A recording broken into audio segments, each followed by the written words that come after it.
Hello friends, हमारे video में आप सभी लोगों का स्वागत है। दोस्तों, आज मैं आप लोगों को अपनी वीडियो में जो भी बताने के लिए आया हूं या जो भी टॉपिक आपके लिए लेकर आया हूं, इस टॉपिक को मैंने वाइट बोर्ड पे लिख दिया है। दोस्तों, जैसा कि हमने वाइट बोर्ड पे लिखा है कि आज हम लोग पढ़ने जा रहे हैं करड़ी का प्रमेयकरण करना। एक वीडियो में मैंने आप लोगों को करड़ी के बारे में थोड़ा बहुत पढ़ाया था, बताया था, लेकिन आज हम उसी करड़ी से रिलेटेड प्रमेयकरण के बारे में पढ़ेंगे।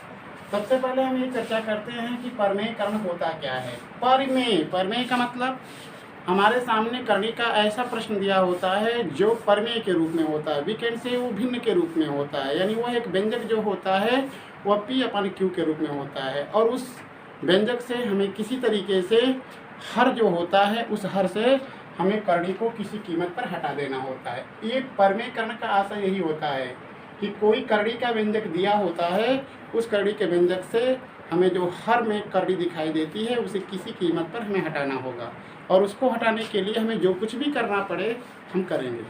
जैसे एग्जांपल मैं लेता हूँ आपके सामने, जैसे एग्जांपल ले लिया गया, जैसे अगर कह दिया जाएगा कि 2/2 करड़ी के अंदर या 3 करड़ी के अंदर 2 का प्रमेयकरण कीजिए, का प्रमेयकरण कीजिए। दोस्तों, मैंने जैसा कि आपको बतलाया है कि प्रमेयकरण का आशय जो होता है, जो भी हमको करड़ी का व्यंजक दिया होता है उस व्यंजक से हमें किसी तरीके से इस नीचे के हर से करड़ी को हटाना होता है। और ये नीचे की करड़ी आपको तभी हटेगी या नीचे की करड़ी तभी हटती है जब उस करड़ी के समान करड़ी का उसमें हम गुणा करते हैं। तो प्रमेयकरण के लिए आपके सामने जो क्वेश्चंस होंगे वो कई प्रकार के आते हैं, इसलिए मैं पहले टाइप के क्वेश्चंस को आपको सामने लिया हूँ, प्रश्न को लिया हूँ। इसलिए इस चीज़ का अगर प्रमेयकरण करना होगा तो हम देख रहे हैं कि ये 2 दिया है, 3√2 दिया है। हम देख रहे हैं कि इसमें करड़ी में 2 जो है यही वह पद है जो करड़ी के अंदर आया हुआ है। इसलिए हम इसका प्रमेयकरण करने के लिए हम लिख देते हैं कि अंश और हर में √2 का गुणा करने पर हमने क्या किया, अंश और हर में जो करड़ी के हर में जो करड़ी दिखाई दे रही है उस करड़ी का हमने अंश और हर में गुणा करने की बात आपको लिखा है। और हमको इसका गुणा दोनों में करना होता है, अंश और हर दोनों में √2 का क्या करना होता है, गुणा करना होता है। तो इसके आगे क्या बनता है अब उसको देखें।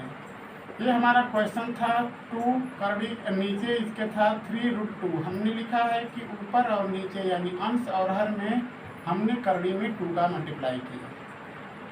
जब 2 का हमने मल्टीप्लाई किया तो ये मिला क्या, जब 2 का मल्टीप्लाई आप √2 में करेंगे तो ये तो 2√2 हो जाएगा। लेकिन नीचे क्या होता है, जब 3√2 का मल्टीप्लाई जब इस √2 में करेंगे तो आपका बन जाएगा 3√4। और जैसा कि आप जानते हैं कि जो रूट के अंदर 4 है उसका वर्गमूल निकाला जा सकता है, यानी इस √4 का मान 2 हो जाएगा, यानी इसका मान हुआ 2√2 और अपान 6। और इस 2 से इस 6 को काटते हैं अगर आप तो आपको 3 मिलता है। इसलिए इस करड़ी का प्रमेयकरण रूप जो हुआ √2/3। इसी तरीके से और सारे क्वेश्चंस आपके सामने हो सकते हैं। जैसे मैं इसके लिए दूसरा एग्जांपल आपके सामने लिया, जैसे हमने लिख दिया कि 2√3 और बटा में 3√5 का प्रमेयकरण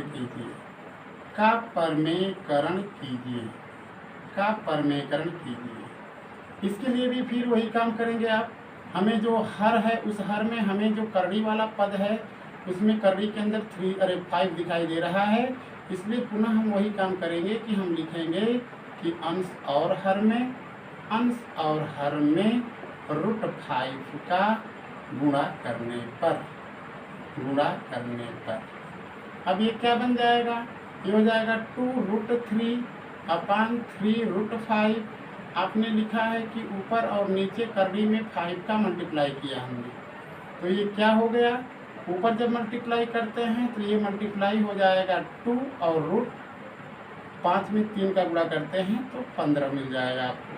और नीचे जब गुणा करते हैं तो ये हो जाएगा 3 और रूट के अंदर 5 × 25 हो जाएगा, इसलिए 2 रूट 15 हो गया और बटा में 3 गुणते ये रूट 15 का यानी करड़ी के अंदर यह जो 25 है, अगर इसका वर्गमूल आप निकालते हैं तो कन्फर्म है कि 5 × 5 होगा, जोड़ा बन गया, इसलिए इसका वर्गमूल 5 होगा। इसलिए रूट के अंदर जो 25 है उसका मान 15 हो गया। इस तरीके से 2 करड़ी के अंदर 15 और बटा में करड़ी अरे नीचे क्या हो जाएगा 5 × 3 = 15। यही आपका हो गया क्या दोस्तों, उत्तर हो गया। इसी तरीके से मैं तीसरा क्वेश्चन भी आपके लिए ले रहा हूँ।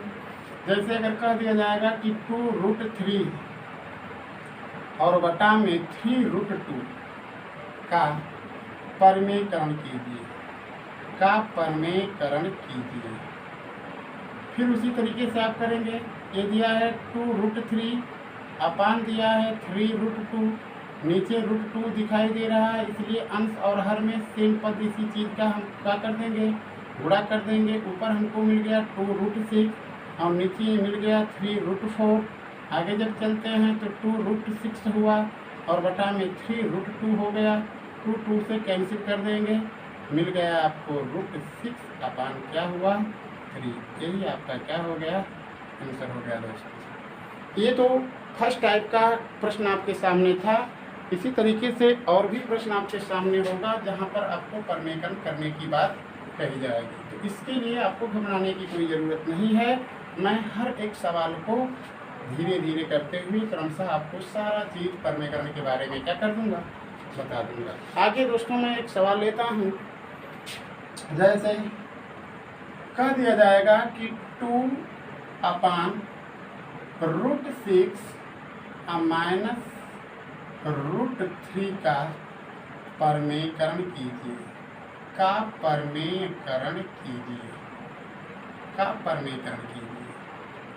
फिर वही काम करना है हमें। लेकिन हम देख रहे हैं दोस्तों कि जो भी हमको करड़ी का व्यंजक दिया हुआ है उस व्यंजक में हमें दिखाई दे रहा है कि उसके हर में 2 पद हैं। यानी आपका क्वेश्चन है 2/√6 ऋण √3 दिया है। तो हम देख रहे हैं कि यह नीचे जो है पद जो है 2 पदों में है, लेकिन इसके बीच में माइनस का चिन्ह है, इसलिए इसका परमेकरण करने के लिए आपको अंश और हर में इसी पदों का लेकिन विपरीत चिन्ह का गुणा करना होगा।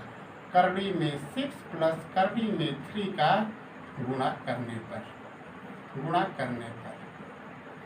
अब क्या करेंगे आप, ये 2 हो गया अपान √6 है, ऋण √3 है। इसका परमेकरण करने के लिए आपने √6 और प्लस √3 का ऊपर नीचे क्या किया, गुणा किया, ऊपर नीचे गुणा किया इस चीज़ का। अब इस 2 का मल्टीप्लाई जब आप 6 में करते हैं तो आपको मिलता है 2√6 और 2 का मल्टीप्लाई जब 3 में करते हैं तो आपको मिलता है 2√3।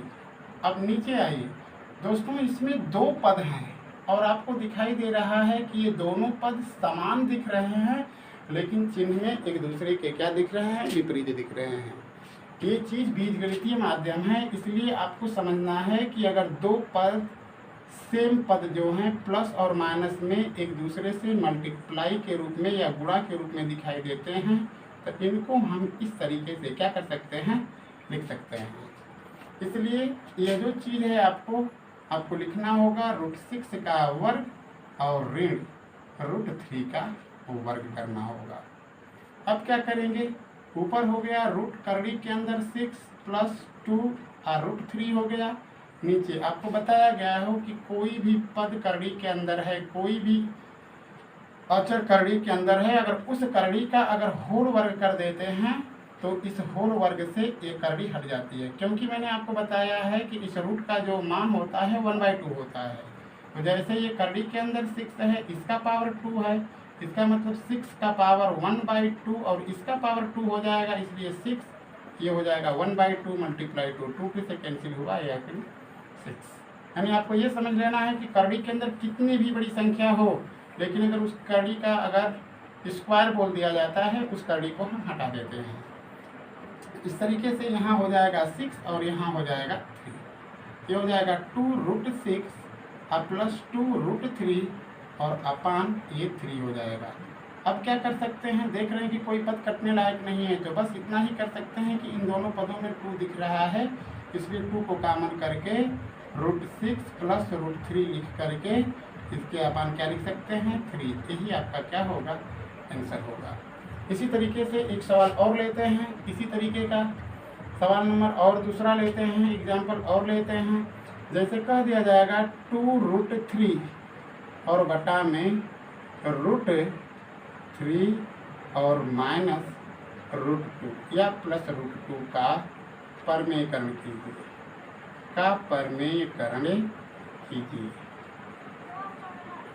ऐसी स्थिति में दोस्तों पुनः वही आपको काम करना है। ये 2√3 ऊपर है, लेकिन नीचे क्या दिया है, √3 प्लस √2 है।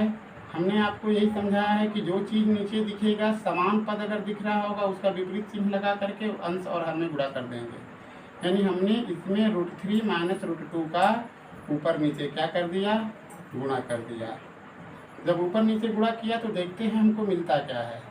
जब 2√3 का मल्टीप्लाई जब √3 में अगर आप करते हैं तो आपको ये 6 मिलेगा, और 2√3 का मल्टीप्लाई अगर √2 में करते हैं तो आपको मिल जाएगा 2√6 और बटा में ये फिर वही बात आई, जैसा कि यहाँ पर आपने देखा है, सेम काम वही है, पद एक हैं, चिन्ह विपरीत है, इसलिए इसको √3 का वर्ग कर दीजिएगा और √2 का वर्ग कर दीजिएगा। इस तरीके से ऊपर हुआ हमारा 6 ऋण 2 करड़ी के अंदर 6 और नीचे हो गया 3 माइनस 2। अब काटेंगे इसको, घटाएंगे इसको, तो अगर 3 में से 2 को आप घटाते हैं तो दोस्तों 1 बचेगा और 1 का जब डिवाइड करेंगे तो हमको सेम वही पद मिलेगा जो अंश में हो रहा है। यही हमारा क्या हो गया, उत्तर हो गया। इसी तरीके से कुछ भी आपके सामने आए, जैसे कह देगा, तीसरा सवाल भी ले लीजिए, जैसे कह देगा कि √3 प्लस √2 बटा में √3 माइनस √2। अगर इस तरीके का सवाल आ गया और बोलेगा कि का परमेयकरण कीजिए, तो आपको सोचने की कोई ज़रूरत नहीं है, सीधे जो आपको प्रोसेस बताया गया है उस प्रोसेस का प्रयोग करेंगे आप। जैसे कि यहाँ पर आप देख रहे हैं कि दिया है √3 प्लस √2 और इसके बटा में है √3 और माइनस √2 है, तो ये माइनस जब है तो इसका प्लस वाला चिन्ह लगा करके सेम पद से गुणा कर देंगे। ये हो जाएगा √3 माइनस √2, इसमें हम गुणा करने जा रहे हैं किसका, √3 और प्लस √2 का, इसलिए हमने ऊपर और नीचे √3 प्लस √2 का क्या कर दिया, गुणा कर दिया। दोस्तों हम ऊपर देख रहे हैं कि हमको समान पद दिख रहे हैं और एक ही जैसा दिख रहा है, इसलिए उस पद का हमें लिखना क्या होगा, होल वर्ग लिखना होगा। और नीचे क्या है, पद समान दिख रहे हैं लेकिन चिन्ह एक दूसरे का विपरीत है, तो इसको √3 का वर्ग लिखेंगे और ऋण √2 का क्या लिखेंगे, वर्ग लिखेंगे। अब ऊपर को आप a प्लस बी के होल स्क्वायर में तोड़ लेंगे। इसका सूत्र a का वर्ग प्लस 2ab प्लस b का वर्ग, जैसा कि आप सभी लोगों को पता है। इसी स्थिति में हम लिखेंगे √3 का वर्ग कर लेंगे, अब प्लस √2 का वर्ग कर लेंगे, प्लस 2 हो जाएगा, गुणते √3 हो जाएगा, गुणते √2 हो जाएगा और बटा में a क्या हो जाएगा, 3 माइनस 2। अब इसका वर्ग कर दिया तो 3 मिला, इसका वर्ग घटेगा तो 2 हो गया और यहाँ पे हो जाएगा दोस्तों 2 करड़ी के अंदर 6, क्योंकि इन करड़ी का आपस में गुणा कर देंगे, √6 मिल जाएगा और 2 है, 2 बाहर हो जाएगा, बटा में 1 हो गया। इस तरीके से दोस्तों इसको जोड़ेंगे तो 3 और 2 मिल करके 5 हो गया और प्लस 2 √6 हो गया और बटा में 1, यानी 1 का डिवाइड करने पर यही चीज़ हमको क्या करेगा, मिलेगा। यही आपका हो गया दोस्तों आंसर। दोस्तों मैंने अपने इस वीडियो के माध्यम से आपको करड़ी का परमेयकरण करना बताया, लेकिन दोस्तों इतना ही जानना हम लोगों के लिए काफ़ी नहीं है, क्योंकि करनी से संबंधित और भी प्रश्न हमसे किए जा सकते हैं। इसलिए आगे के प्रश्नों को समझाने के लिए मैं पुनः आपके सामने अपने वीडियो के साथ उपस्थित होऊंगा। धन्यवाद दोस्तों मुझे बहुत खुशी हो रही है इस बात को जान करके कि आप मेरी वीडियो से बेनिफिट हो रहे हैं, आप लोगों को लाभ मिल रहा है। इसलिए दोस्तों मैं आपसे यही गुजारिश करता हूँ कि मेरी वीडियो को आप देखें ज़रूर और अपने के अलावा अपने दोस्तों को और अपने अगल बगल के बच्चों को भी प्रेरित करें, ताकि उन लोगों को भी हमारे वीडियो से कुछ लाभ मिल सके। धन्यवाद दोस्तों, टेक केयर, बी हैप्पी।